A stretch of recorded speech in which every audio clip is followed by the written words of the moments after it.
Bonsoir. Bonsoir. Bonsoir. Bonsoir à tout le monde. Bonsoir à tout le monde. Bonsoir. Soyez les bienvenus.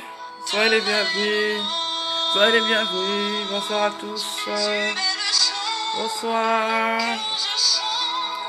Bonsoir à tout le monde. Soyez les bienvenus. Soyez les bienvenus à notre rendez-vous de ce soir. Soyez les bienvenus. Soyez les bienvenus. Soyez les bienvenus. Soyez les bienvenus. Soyez les bienvenus. Soyez les bienvenus. Soyez les bienvenus. Soyez les bienvenus. Soyez les bienvenus. Soyez les bienvenus à notre rendez-vous de ce soir. Ce soir, nous allons parler du principe de l'humilité. Nous parlerons du principe de l'humilité. Et donc, connectez-vous, nous parlerons du principe de l'humilité.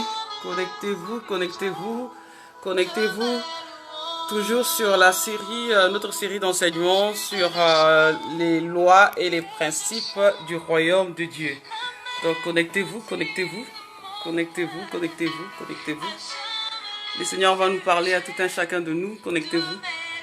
Connectez-vous, connectez-vous, connectez-vous, connectez-vous, connectez-vous. Connectez-vous, connectez-vous, connectez-vous, connectez-vous. Connectez-vous. Nous voyons ce soir notre sous-thème du principe de l'humilité. Donc bonsoir mon frère Franck. Bonsoir, soyez les bienvenus, connectez-vous. Et donc, excusez-moi encore, normalement il était prévu que nous puissions commencer à 19 h. Mais malheureusement, j'ai eu des imprévus. Et donc c'est pour ça que nous commençons à 7 h. Et donc, je vais attendre encore 5 minutes avant que je puisse commencer le message. Et donc, j'espère que vous avez passé une bonne journée. J'espère que vous avez passé une bonne journée. Bonsoir, ma soeur Vanessa. Ah, ma soeur Vanessa, il y a longtemps, hein? Tu vas bien? Alors voilà, je vais recommander ce moment entre les mains du Seigneur. N'oubliez pas de partager. N'oubliez pas de partager. N'oubliez pas de partager. Nous parlons ce soir de l'humilité. N'oubliez pas de partager. N'oubliez pas de partager. N'oubliez pas de partager. Nous parlons ce soir de l'humilité. Nous parlons de l'humilité. Le Seigneur va nous faire grâce. Le Seigneur va me donner les mots qu'il faut. Parce que nous avons besoin de l'humilité. Si nous voulons être agréables au Seigneur, nous devons être des personnes humbles. Nous devons être des personnes qui marchent dans toute l'humilité, comme Jésus-Christ a dit que nous devons ressembler aux petits-enfants. Et donc, je vais recommander ces moments entre les mains du Seigneur, afin que ça ne soit pas moi, que le Seigneur puisse m'inspirer, que le Seigneur soit au centre de tout ce que nous allons nous dire, tout ce que nous allons faire, que le Seigneur soit au centre. Je prie au nom du Seigneur. Éternel des armées, je te bénis, Papa, parce qu'une fois de plus, je m'approche de toi, tout en sachant que je suis rien, Papa, sinon qu'un simple instrument, un simple canal par lequel tu veux encore parler à ton peuple. Tu veux parler à ma soeur et tu veux parler à ton peuple. Tu veux parler, Seigneur, afin de pouvoir, Seigneur, changer notre manière de voir, notre conception, parce que Seigneur, nous savons que sans toi, nous ne sommes rien. Tu le dis, sans toi, nous ne pouvons rien. C'est pour ça que nous avons besoin que tu nous apprennes à marcher dans la simplicité, à marcher dans la modestie, à marcher dans l'humilité. Nous en avons besoin. Apprends-nous et enseigne-nous encore ce soir. J'ai ainsi prié au nom puissant de Jésus-Christ. Amen. Et donc voilà, je suis votre humble servante, l'évangéliste Ginny Karine Anguima. Il l'avait plu au Seigneur. Il avait touché mon cœur afin que nous puissions parler des principes et des lois du royaume des cieux, parce que beaucoup de personnes parmi nous, nous nous plaignons parce qu'il y a certaines choses que nous n'arrivons pas à obtenir, parce que nous ne voyons pas de changement, parce que nous ne voyons pas notre situation s'améliorer, nous ne voyons pas de progrès, nous ne voyons pas de succès, nous n'avons pas de victoire, parce qu'il y a des principes. Il y a des principes Dans le royaume de Dieu, il y a des principes et des lois. Quand nous appliquons ces lois, quand nous appliquons ces principes, nous verrons la gloire de Dieu, nous vivrons les miracles de Dieu, nous vivrons la victoire, nous vivrons le succès, nous vivrons les bénédictions parce que la bénédiction du Seigneur est liée à l'obéissance de ses principes et de ses lois. Donc Dieu ne viole pas ses principes. Nous avons vu les premiers principes, nous avons vu le deuxième et ce soir nous verrons le 8e principe qui est le principe de l'humilité. Et donc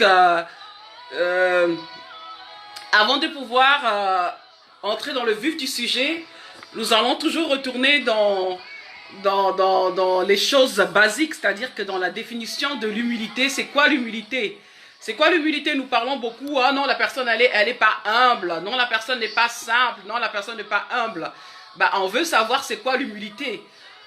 C'est quoi en réalité l'humilité? Quand on dit cette personne n'est pas humble, donc on veut comprendre. C'est vrai que partout on parle toujours de l'humilité, l'humilité, mais on doit quand même en fait chercher à avoir une définition claire, une définition précise, afin que nous soyons situés pour la suite de ce direct. Et donc, en faisant les recherches, toujours comme d'habitude, on me dit que l'humilité, c'est le sentiment de sa propre insuffisance qui pousse à réprimer tout mouvement d'orgueil. Et donc, on dit que l'humilité, c'est tout sentiment de sa propre insuffisance qui pousse à réprimer tout mouvement d'orgueil. Et on me dit aussi que l'humilité, c'est le caractère humble, c'est le caractère modeste. On me dit que l'humilité, c'est la reconnaissance de ses limites et de ses capacités en faisant preuve de modestie. Et donc, les synonymes de l'humilité, c'est la simplicité, c'est le respect et c'est la modestie. Vous voyez? Et donc, quand nous parlons de l'humilité, nous parlons de la modestie, nous parlons de la simplicité, nous parlons du respect. On dit que c'est quelqu'un qui reconnaît ses insuffisances et qui réprime tout mouvement d'orgueil. C'est la reconnaissance de ses limites et de ses capacités en faisant preuve de modestie. C'est ça l'humilité. L'humilité, c'est la simplicité, c'est la modestie et c'est le respect. Et donc, quand on parle de l'humilité, on veut tout simplement dire la simplicité, on veut tout simplement dire une personne qui reconnaît ses limites, une personne qui reconnaît ses insuffisances et qui les repousse toute forme d'orgueil. C'est ça l'humilité. Alors, nous allons voir ce soir 2 exemples d'humilité dans la Bible qui expriment clairement l'humilité. C'est quoi l'humilité? Et je donnerai les bienfaits, je donnerai les avantages d'une personne qui est humble. À quoi est-ce que l'humilité, l'avantage d'être une personne humble, ça donne quoi l'humilité? Ça pousse à avoir quoi? On réussit quoi en étant une personne humble? Et donc nous verrons cela ce soir. Nous allons prendre nos Bibles, si vous avez vos Bibles, s'il vous plaît. Et s'il y a quelqu'un qui est là, qui peut écrire, n'oubliez pas de partager. S'il y a quelqu'un qui est là, qui peut écrire, nous allons voir l'exemple d'une personne qui est humble. Ici dans la Bible, nous lisons dans Luc 7, du premier verset jusqu'au verset 7. Luc 7, du premier verset au verset 7. Et donc, s'il y a quelqu'un qui peut écrire, Luc 7, du premier verset jusqu'au verset 7. Luc 7, du premier verset jusqu'au verset 7. C'est le premier exemple d'une personne humble dans la Bible.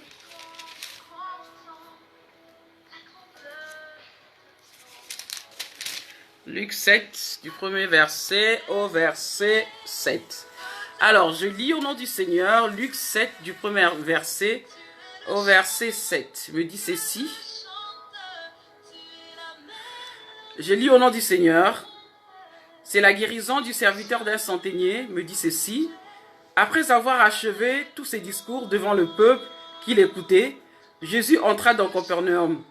Un centenier avait un serviteur auquel il était très attaché et qui se trouvait malade sur le point de mourir. Ayant entendu parler de Jésus, il lui a envoyé quelques anciens des Juifs pour le prier de venir guérir son serviteur. Ils arrivèrent auprès de Jésus et lui adressèrent l'instante supplication disant « Il mérite que tu lui accordes cela, car il aime notre nation et c'est lui qui a bâti notre synagogue.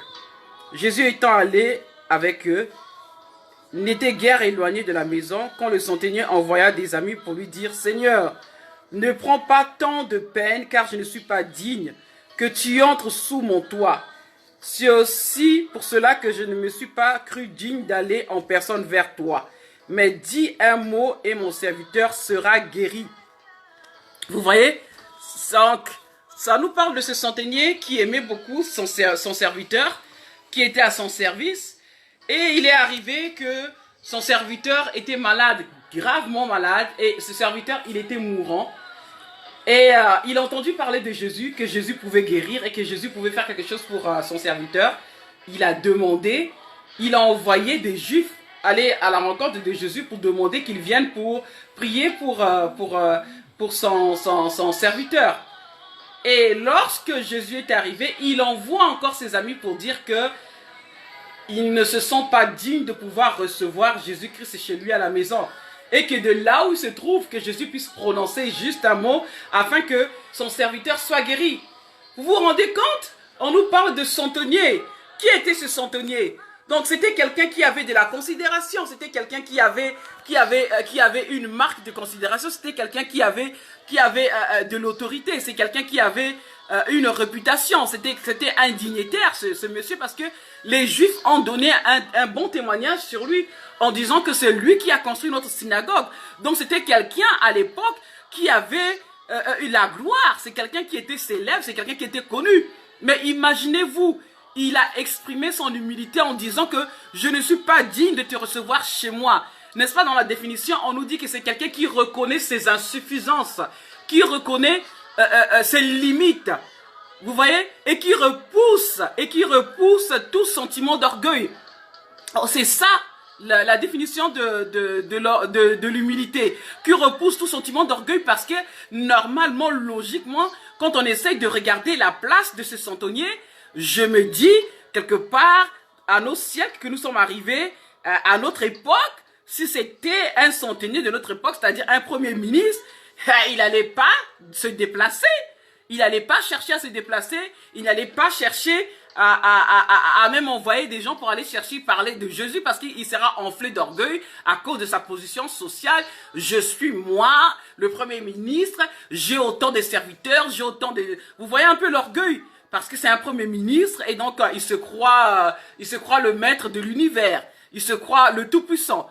Ben, lui, malgré sa position qu'il occupait à cette époque, il s'est humilié. Et il se dit qu'il ne peut pas recevoir Jésus. Cet homme si grand, cet homme qui a fait autant de miracles, cet homme qui est si puissant, est-ce qu'il peut entrer dans ma maison? Je ne suis pas digne. Donc, il s'est vu qu'un moindre rien. Il s'est fait tout petit. Il s'est fait vraiment tout petit, comme un petit enfant. Il s'est humilié à un point où ça a touché le cœur de Jésus. Il dit non, dis juste un mot de là où tu te trouves, dis juste un mot et mon serviteur sera guéri.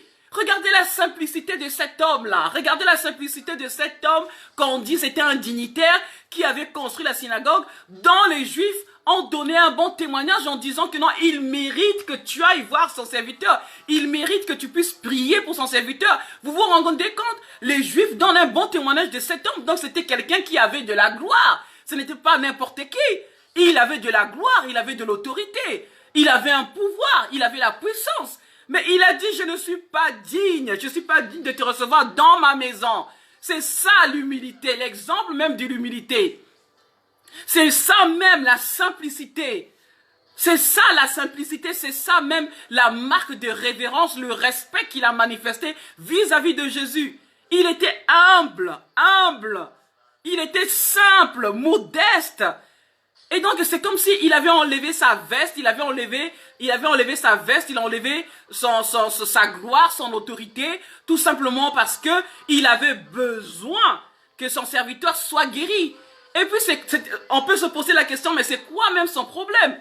De quoi il se mêle? Parce que ce serviteur-là, il pouvait s'en foutre, parce que c'était son serviteur. Donc, à l'époque, le serviteur était semblable à un esclave. C'est ça le serviteur, parce que le serviteur faisait tout ce que le maître lui demandait de faire.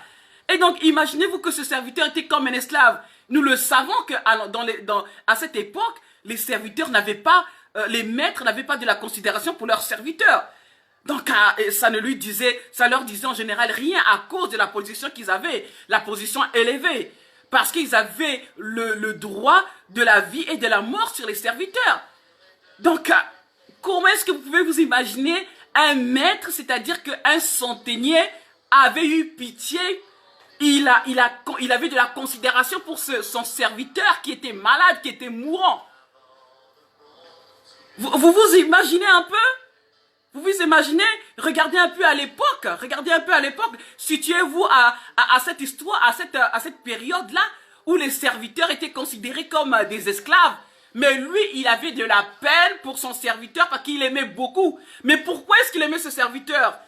Beaucoup. Et pourquoi est-ce qu'il aimait ce serviteur? Parce que certainement, ce serviteur, c'était quelqu'un qui était respectueux. C'était quelqu'un qui avait de la crainte et qui faisait tout ce que lui, il voulait. Mais il avait pitié parce qu'il était aussi humble, il avait de la considération parce que quand on n'a pas de la considération pour autrui, mais les serviteurs n'auront pas aussi cette marque de révérence, de respect. N'est-ce pas?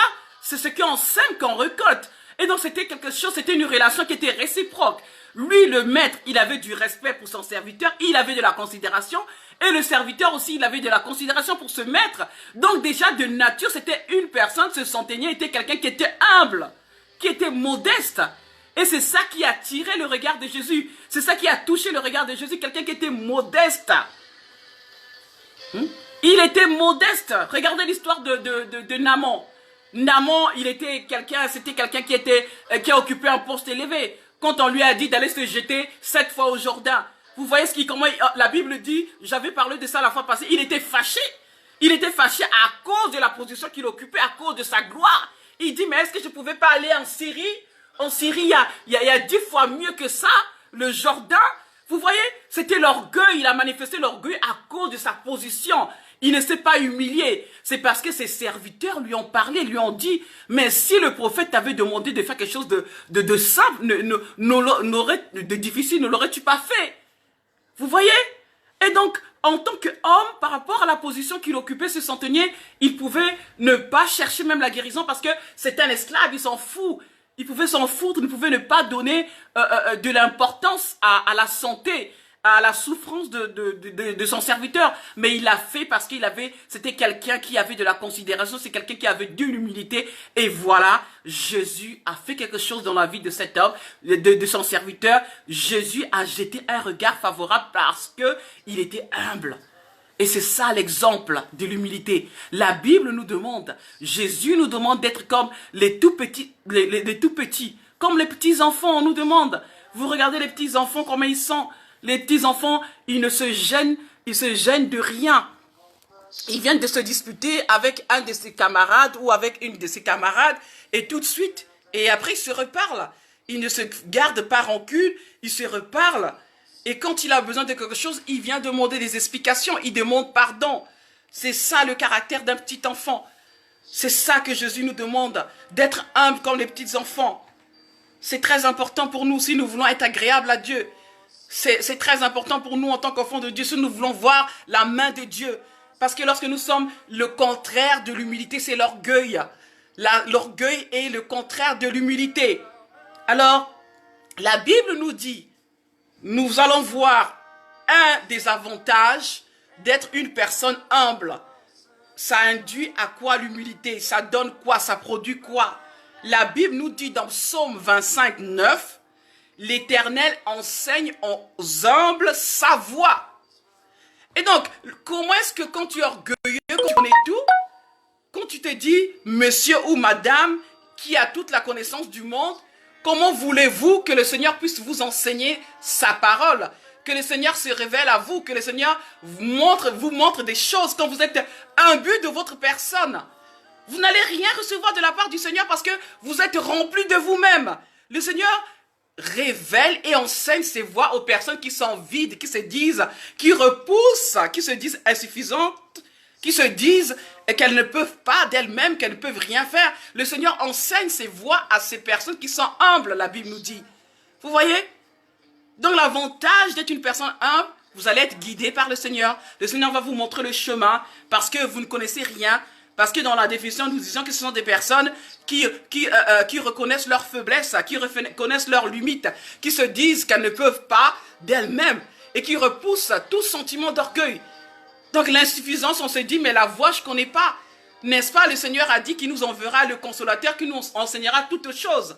Mais le consolateur, il enseigne des choses, il nous révélera les choses quand on ne connaît pas. Mais quand on est monsieur et madame qui connaît tout, comment est-ce que vous voulez être enseigné? Le Saint-Esprit n'enseigne que les choses aux personnes humbles.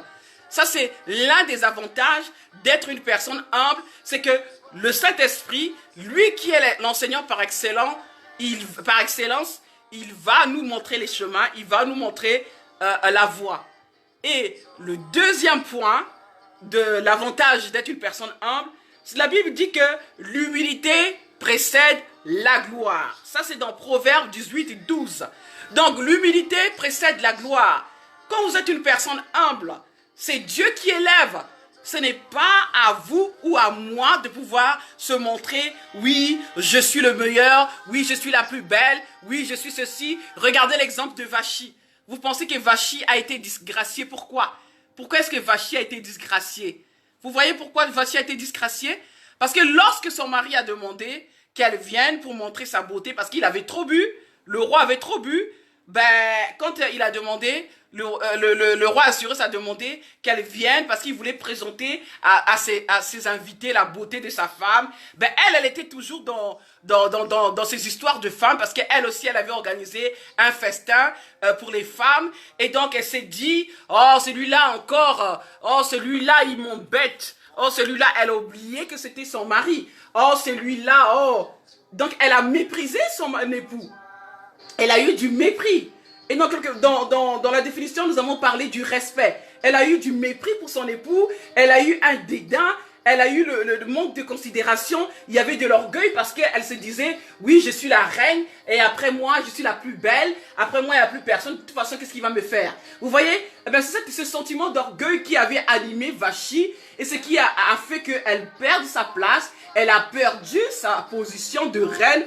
Elle a été disgraciée à cause de l'orgueil. N'est-ce pas? L'humilité précède la gloire. Nous venons de le lire. Et donc, en étant une personne humble, on reçoit la gloire. En étant une personne humble, le Seigneur nous enseigne la voie. Il nous montre la voie. Il nous donne des conseils. Il nous montre ce que nous devons faire. Vous voyez? Et donc, ça, ce sont les deux points que je viens de citer sur les bienfaits de l'humilité. À quoi ça conduit? Les avantages d'être une personne humble. Non seulement que le Saint-Esprit va nous enseigner, le Saint-Esprit nous révèle des choses, le Seigneur nous montre la voie à suivre et ça donne la gloire d'être une personne humble. Nous allons recevoir la gloire. Et donc, je vais encore donner l'exemple d'une deuxième personne qui était simple parce que le synonyme de l'humilité, c'est la simplicité, c'est la modestie et c'est le respect. Nous allons voir l'exemple d'une personne dans la Bible qui était aussi humble et qui a bénéficié de la bénédiction du Seigneur. Vous connaissez cette histoire. Nous allons parler de l'histoire. Alors, nous allons lire dans Luc. Aujourd'hui, nous allons lire beaucoup dans Luc. Nous lisons dans Luc 7. Nous allons lire dans Luc 7, attendez, Luc 7, oui, toujours Luc 7. Lisons dans Luc 7, 36 à 38.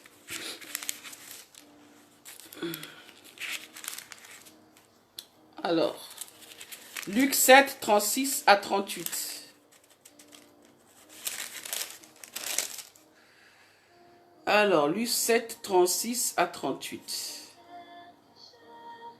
Alors, on parle de l'histoire de cette femme-là. Dans la Bible, nous parle. Luc 7, du verset 36 à 38. Je lis au nom du Seigneur. Luc 7, 36 à 38. Un pharisien pria Jésus de manger avec lui. Jésus entra dans la maison du pharisien et se mit à table. Et voici une femme pécheresse qui se trouvait dans la ville, ayant su qu'il était à table dans la maison du pharisien, apporta un vase d'albâtre plein de parfums et se tint derrière aux pieds de Jésus. Elle pleurait et bientôt elle mouilla les pieds de ses larmes, puis les essuya avec ses cheveux, le baisa et les oignit de parfum. Voilà l'histoire. On nous parle de l'histoire de cette femme. Et la Bible nous dit que c'est une femme pécheresse. Et quand nous voyons la femme pécheresse, nous disons que c'est une femme prostituée. Une femme de mauvaise vie. Vous voyez? Et donc, elle a entendu que Jésus allait manger chez ce pharisien. Elle est entrée, elle a pris son vase de parfum, elle a jeté sur la tête de Jésus. Et elle pleurait et elle a essuyé les larmes qu'elle avait mouillées les pieds de Jésus. Elle a essuyé avec ses cheveux. Regardez un peu cette marque de simplicité. Cette marque d'humilité. Cette femme était une pécheresse. C'était une femme qui était rejetée à cause de ce métier. Elle était une prostituée. Et donc quand elle a entendu parler de toutes ces merveilles, elle a entendu parler de tout ce que Jésus faisait, elle s'est dit qu'elle allait faire l'un des plus beaux gestes, qu'elle allait marquer, au fait, qu'elle allait faire quelque chose qui allait rester dans les temps. Elle avait eu cette inspiration, elle a pris la chose la plus importante, la plus chère qu'elle avait. Parce que quand on dit ce vase, ce parfum à l'époque, les parfums, ce n'était pas des choses qui étaient moins chères. C'était des choses qui coûtaient cher. Parce que pour faire beaucoup de choses à l'époque, ils avaient besoin de parfums. Donc c'était un produit qui n'était pas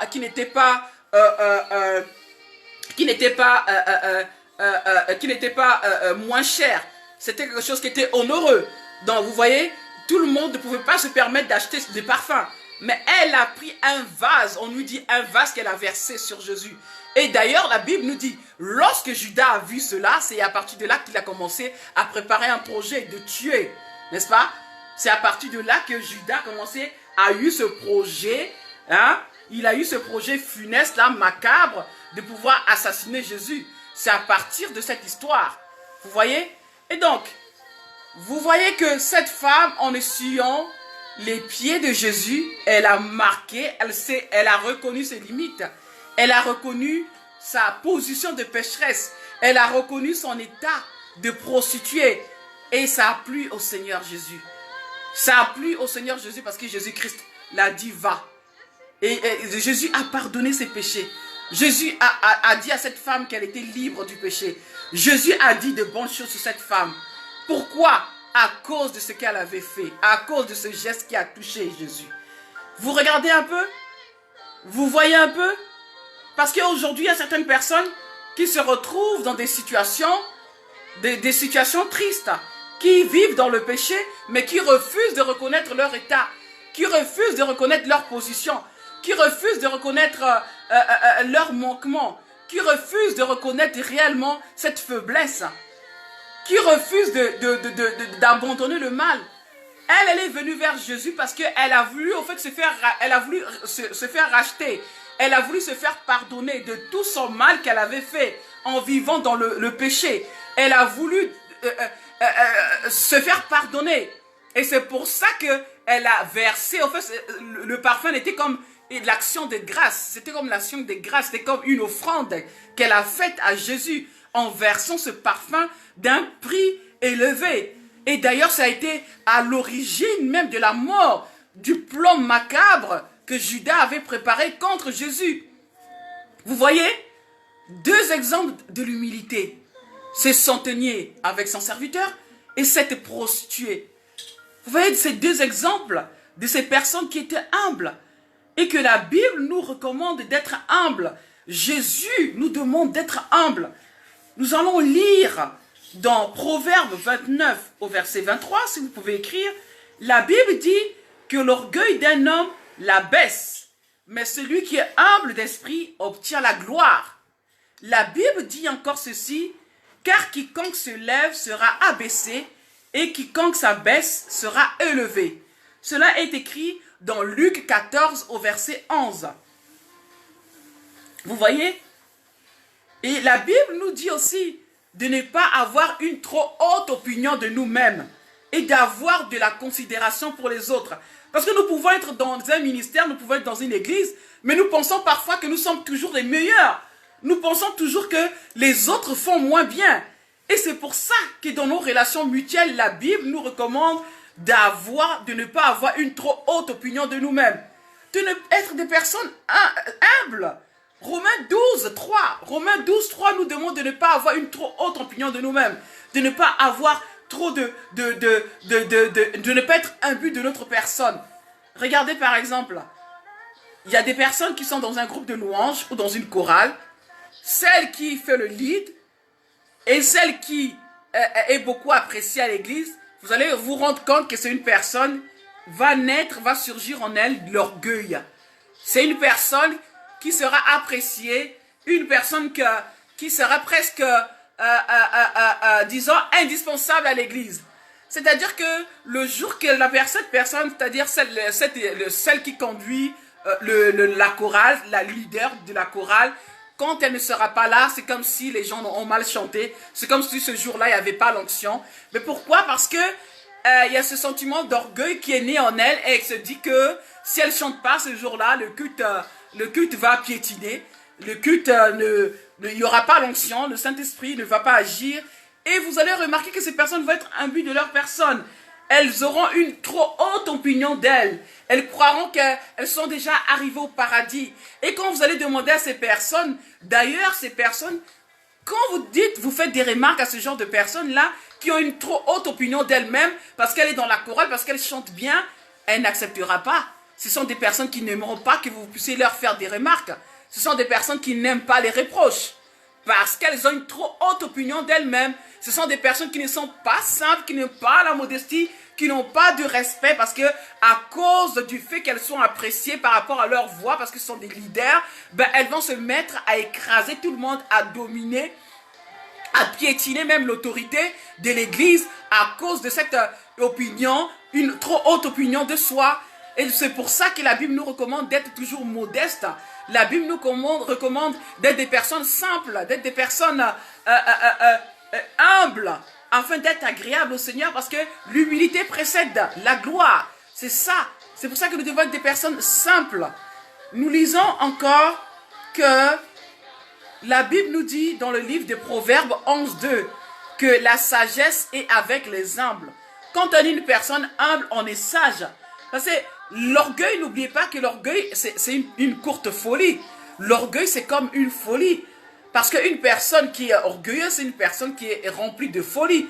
Parce qu'elle ne se rend pas compte qu'elle est en train de la personne se met dans une situation, dans une position dangereuse, dans une position instable en étant une personne orgueilleuse. Vous voyez? Et lorsqu'une personne est humble, vous allez remarquer que la Bible nous dit dans 2 Chroniques 7.14, Dieu dit que si mon peuple sur qui est invoqué mon nom s'humilie et prie, et que le Seigneur va faire quoi?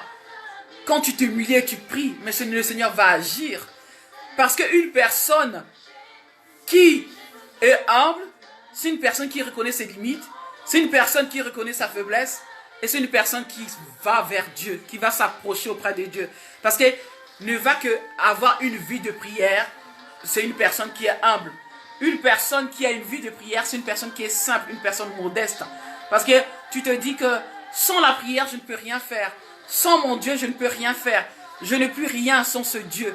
Sans ce Dieu, je ne peux rien. Je ne peux pas avancer. Je ne peux rien réussir. C'est lui ma force. C'est lui mon énergie. C'est lui ma victoire. Parce que nous reconnaissons nos limites. Nous reconnaissons nos insuffisances. C'est ça l'humilité, le principe de l'humilité dont Jésus nous demande d'être comme les petits enfants. Comme je dis, les petits enfants, vous faites des remarques à votre enfant, vous réprimandez votre enfant, cet enfant ne va pas vous garder rancune. Cet enfant reviendra vers vous pour vous parler avec un sourire. Cet enfant vous aimera toujours. Alors que les personnes adultes, lorsque vous avez eu un point d'échange, lorsque vous avez eu un point ou un désaccord, vous allez remarquer que la relation va être refroidie. Vous allez remarquer que les gens vont se prendre des distances. Vous allez remarquer qu'il y a un froid entre les deux personnes parce qu'il y a eu un désaccord. Alors que les petits enfants, quels que soient ces moments de désaccord, quels que soient les moments qu'ils ont eu, les enfants vont toujours se remettre ensemble pour jouer ensemble. Il n'y a jamais des rancunes. Les enfants ne gardent jamais les rancunes. Les enfants ne gardent jamais la rage dans leur cœur parce que ils ont eu un problème avec leur petite camarade ou avec leur petite copine ou leur petit copain. Les enfants vont toujours s'amuser, les enfants sont toujours cool, toujours relax, mais nous les adultes, nous gardons toujours les rancunes, nous gardons toujours tout dans notre cœur, nous ne savons pas pardonner parce que les personnes qui ne pardonnent pas, ce sont des personnes qui sont orgueilleuses. Le manque de pardon, on dit que non, la personne m'a blessé, non, la personne m'a fait ceci, mais on veut pas pardonner parce qu'on est orgueilleuse, on est rempli de soi-même. Non, il m'a dit ceci, non, il m'a traité de ceci, il m'a traité de grosse, il m'a traité de ci, je ne vais pas pardonner. Vous gardez dans le cœur parce que vous êtes une personne orgueilleuse. Et parce que quand on est humble, on pardonne. Vous voyez, l'humilité fera que on va se dire en soi que je suis aussi un homme, je fais aussi des erreurs, alors je mérite, mon prochain, c'est la personne qui m'a blessé, mérite aussi d'être pardonné. C'est ça la simplicité, c'est ça la modestie. Quel que soit le mal que nous avons reçu, quel que soit le coup que nous avons reçu, quel que soit les moqueries, quelles que soient les injures, les injustices, je pardonne parce que je ne suis pas parfaite non plus. Et c'est ça être humble. C'est ça, la Bible nous demande d'être des personnes humbles, de ressembler aux petits enfants. Parce qu'un petit enfant ne garde pas la rancune, le petit enfant, il va pardonner. Et c'est ça que le principe de l'humilité. Nous devons nous abaisser, nous devons abandonner l'orgueil, nous devons abandonner et ne pas être un but de notre propre personne. Nous devons nous revêtir de l'humilité. La Bible nous le dit. Nous devons nous revêtir de l'humilité. Nous devons, dans nos rapports mutuels, nous devons vraiment être des personnes simples. Ne pas avoir une trop haute opinion de nous-mêmes. Il y a beaucoup de personnes, les mariages aujourd'hui se cassent, les relations sont brisées, les enfants se retrouvent dans des foyers compliqués, sont placés parce que il y a la division dans des foyers, il y a autant de choses, beaucoup de problèmes dans la société aujourd'hui sont dus à l'orgueil, au manque d'humilité. Que ce soit dans le couple, les gens aujourd'hui divorcent parce que madame ne veut pas reconnaître ses erreurs, monsieur ne veut pas reconnaître ses fautes et personne ne veut s'humilier, personne ne veut s'abaisser et on arrive jusqu'au point où les gens arrivent à divorcer. C'est à cause d'un problème d'orgueil. C'est un problème d'orgueil. Les gens n'arrivent pas à se pardonner. Les gens n'arrivent pas à faire tabula rasa à cause de l'orgueil. Et donc l'orgueil, le manque de l'humilité est un poison. Le manque d'humilité est un venin qui tue les ménages, qui tue les églises, qui tue les relations, qui tue la vie chrétienne, qui tue la foi, qui tue l'onction, qui tue le chrétien. Nous devons être des personnes simples. Nous devons être des personnes simples quand nous voulons voir la main de Dieu, quand nous voulons vivre la victoire de Dieu, quand nous voulons vivre la gloire de Dieu, quand nous voulons vivre les miracles de Dieu, la présence de Dieu. Nous devons être des personnes simples. Parce que le Seigneur, le Seigneur, il bénit les gens qui sont humbles. Le Seigneur, il agit dans les personnes qui sont humbles, parce que c'est Dieu qui élève et c'est lui qui abaisse. C'est ça la loi de la nature. Ce n'est pas à l'homme de se montrer que je suis grand, que je peux tout, que je suis le tout-puissant. C'est Dieu qui élève. L'élévation ne vient ni de l'Occident, ne vient pas de l'Orient, mais c'est Dieu qui élève. C'est Dieu qui élève. Il abaisse là et c'est Dieu qui élève.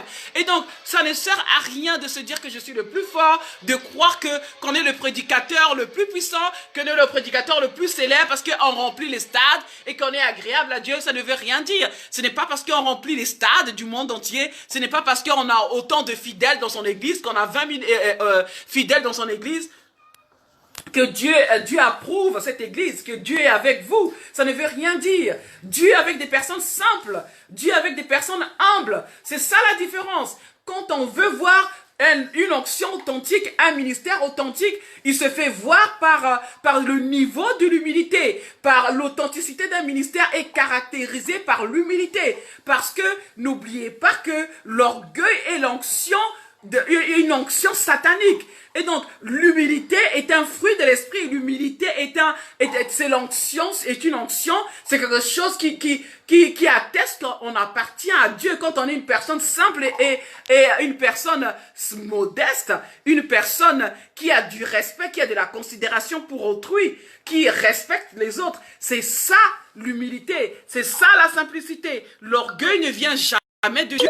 L'orgueil ne fait pas partie de l'esprit de Dieu. Nous devons être des personnes simples. Lorsque nous voulons vivre la gloire de Dieu, lorsque nous voulons réussir à obtenir certaines choses de la part de Dieu, nous devons être des personnes simples.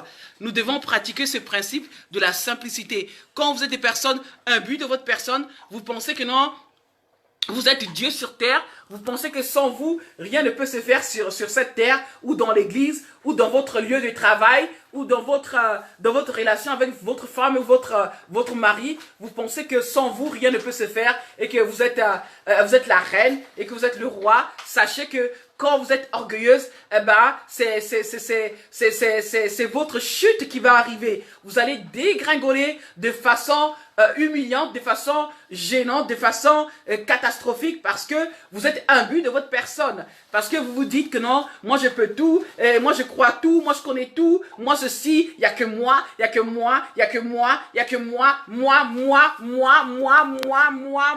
il n'y a que moi, et les autres n'existent pas, il n'y a que le moi et le moi. Ça c'est l'orgueil. Ça, c'est l'orgueil. Il n'y a que le moi, il n'y a que le moi, il n'y a que le moi. Les autres n'existent pas. Il n'y a que moi. Il faut faire preuve de simplicité. Faisons preuve d'humilité. Lorsque nous voulons voir la gloire de Dieu, lorsque nous voulons voir Dieu agir dans nos vies, nous devons être des personnes humbles. Avec l'humilité, nous verrons la main de Dieu, nous verrons la gloire de Dieu. Dieu va étendre sa main, Dieu va étendre sa gloire, Dieu va nous utiliser parce que nous serons agréables à Dieu à cause de ce principe de l'humilité. Beaucoup de personnes disent servir Dieu. Je mets en doute une personne qui est remplie d'orgueil parce que l'orgueil est un obstacle. L'orgueil est un frein à la main de Dieu. Vous voyez, hein? L'orgueil, c'est comme le péché qui met un mur. C'est ça l'orgueil. L'orgueil est comme le péché qui met un mur, qui empêche Dieu d'agir parce qu'on est orgueilleuse. Et lorsqu'on est rempli de soi, quand on est rempli de soi, c'est l'orgueil. On est enflé, on est gonflé de soi. Comment est-ce que vous voulez donner la place à Dieu? Comment est-ce que Dieu peut agir dans la vie d'une personne qui est imbue de soi-même, qui est rempli de soi-même? C'est pour ça que ce principe est très important. Soyons des personnes simples, soyons des personnes humbles, soyons des personnes modestes. Si nous voulons vivre la gloire de Dieu, si nous voulons vivre les bienfaits de Dieu, si nous voulons vivre la bonté de Dieu, la miséricorde de Dieu, soyons des personnes humbles. Vous avez blessé autrui, quelle que soit votre position, quelles que soient vos années dans le ministère, si vous avez fait du mal à quelqu'un, apprenez à vous humilier, soyez humble, allez demander pardon, même si c'est infidèle à vous. Moi, mes enfants, je demande toujours pardon à mes enfants. Pourtant, je suis la maman. Quand je fais du mal à mes filles, quand je sais que j'ai fait quelque chose qui n'est pas bon, je demande pardon à mes filles. Je ne regarde pas ma position de mère. Ah, je m'en fous, je ne vais pas demander pardon. Je dis pardon à ma fille. Ma fille, elle a 7 ans. J'ai une fille de 7 ans et une de 17 ans. Quand je fais mal à mes enfants, je demande à ma fille de 17 ans, je te demande pardon. Je dis ceci, c'était pas bon. Je dis cela, pardonne-moi chérie. Je dis à ma fille de 7 ans, je dis ceci, je fais cela, ce n'est pas bon. Je te demande pardon chérie. Bah, ça ne coûte rien. Pourquoi est-ce que nous allons remarquer que les personnes qui ont 20 ans de ministère, qui ont 30 ans de ministère, ce sont des personnes qui ont beaucoup plus de mal à demander pardon? Vous voyez, ils ont du mal, surtout les gens qui disent qu'ils ont de l'onction, qui prient Dieu. Ce sont des personnes que nous voyons qui sont imbues de leur personne, qui ne savent pas demander pardon quand ils ont blessé, qui ne savent pas demander pardon, mais nous disons que nous avons l'onction. Mais quelle onction avons-nous quand nous ne savons pas nous humilier, demander pardon quand nous avons blessé quelqu'un? Et nous continuons à marcher, à servir Dieu dans l'orgueil. Ça, c'est pas l'onction de Dieu. Parce qu'une personne qui est remplie de l'onction de Dieu va s'humilier. Quelles que soient ses années dans le ministère, quand vous savez que vous avez mal fait, quand vous savez que vous êtes mal comporté, humiliez-vous, demandez pardon, ça ne coûte rien. Ça ne coûte rien. Parce qu'en demandant pardon, en s'humiliant, enfin, ça fait quoi?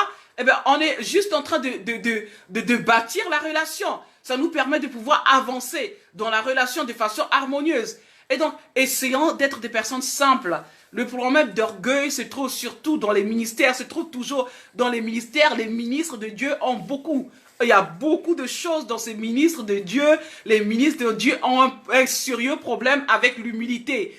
Il y a un sérieux problème avec l'humilité. Les ministres, nous les ministres de Dieu, nous avons un sérieux problème avec l'humilité. Mais nous voulons voir, nous voulons monter dans une autre dimension de gloire, nous voulons entrer dans une autre dimension d'onction, nous voulons entrer dans une autre dimension de puissance et de miracles, mais nous n'avons pas d'humilité, nous ne sommes pas humbles. Et le Seigneur est en train de nous rappeler, le Seigneur attire notre attention et nous demande d'être des personnes simples. Si nous voulons réellement vivre ces choses, entrer dans une autre dimension de gloire, une autre dimension de puissance, de miracle, de la révélation, soyons des personnes humbles. Parce qu'après tout, nous sommes que des simples instruments, nous sommes que des simples canaux que Dieu utilise. Parce que sans lui, nous ne sommes rien. La Bible nous dit, Jésus lui-même a dit que sans lui, nous ne sommes rien. Alors humilions-nous, abaissons-nous. Humilions-nous, abaissons-nous. Nous, j'attire surtout l'attention des ministres de Dieu. J'attire l'attention des ministres de Dieu. Soyons humbles, soyons humbles, soyons humbles. Si nous voulons vivre la main de Dieu, nous voulons travailler dans l'harmonie avec le Saint-Esprit, avec notre Dieu, soyons des personnes humbles. C'est très important. Soyons des personnes humbles. Soyons des personnes humbles, même pour tout un chrétien. Ne croyez pas que vous avez toute la connaissance, ne croyez pas que vous avez toute la connaissance de la Bible, ne croyez pas que vous pouvez tout faire, mais sachant que nous avons nos limites, que nous avons nos insuffisances, que nous sommes imparfaits et qu'il n'y a personne de parfait ici sur cette terre, sinon que Dieu lui-même, et que nous avons besoin de lui. Sans Jésus-Christ, nous ne pouvons rien faire et que Dieu puisse nous aider à être humbles comme les petits enfants. Voilà ce que j'avais à partager, que nous soyons vraiment des personnes humbles, soyons des personnes humbles, c'est très important, nous avons besoin de l'humilité, nous avons vraiment besoin de l'humilité si nous voulons voir la victoire de Dieu dans nos vies, si nous voulons voir les miracles, certaines choses se faire dans nos vies, avoir des relations harmonieuses, soyons des personnes humbles. Voilà ce que j'avais à dire. Je ne sais pas s'il y a des gens qui ont des questions.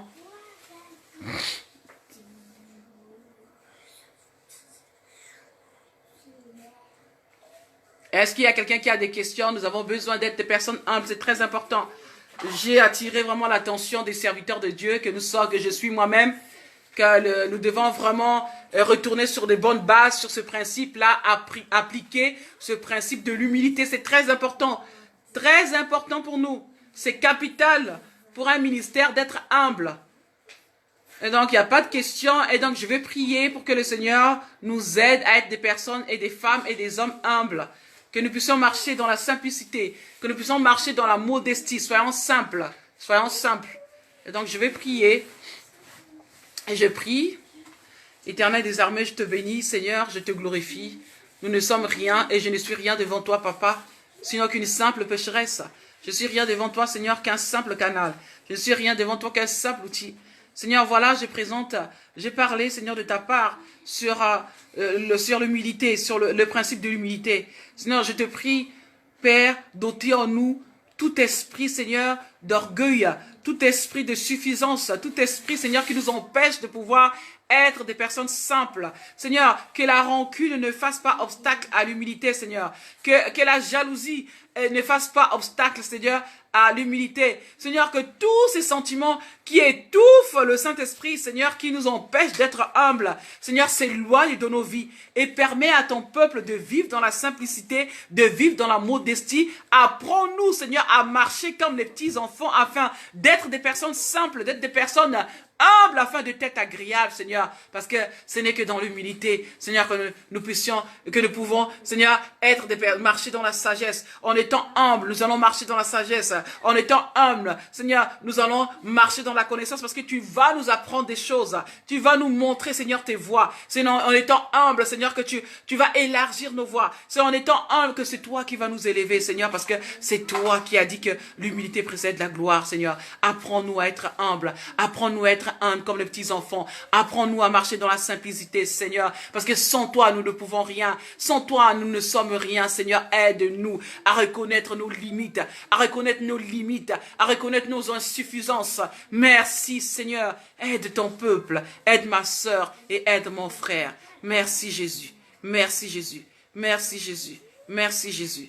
J'ai ainsi prié au nom puissant de Jésus-Christ. Amen. Et donc voilà, nous avons fini. Et à la semaine prochaine, nous allons toujours parler, ça sera le numéro 9. Ce soir, nous allons parler de notre thème, de les principes et les lois du royaume de Dieu. Et donc, le sous-thème de ce soir, c'était le principe de l'humilité. La semaine prochaine, nous allons voir le point 9. Et ça va être l'avant-dernier point, le point 9. Et le dernier point, ça va être le point 10. Et donc, je vous souhaite une bonne soirée. Je sais que j'ai abusé de vos temps parce que bientôt, vous allez suivre votre journal de 20 heures. Je vous souhaite une bonne semaine. Je vous souhaite des bonnes choses, que le Seigneur vous garde et que le Seigneur vous inspire, que le Seigneur vous donne davantage d'être des personnes humbles afin de lui être agréable. Passez une bonne soirée. Votre humble servante, l'évangéliste Jenny Karine Onguima. Bonne semaine, bisous. À la prochaine, bisous.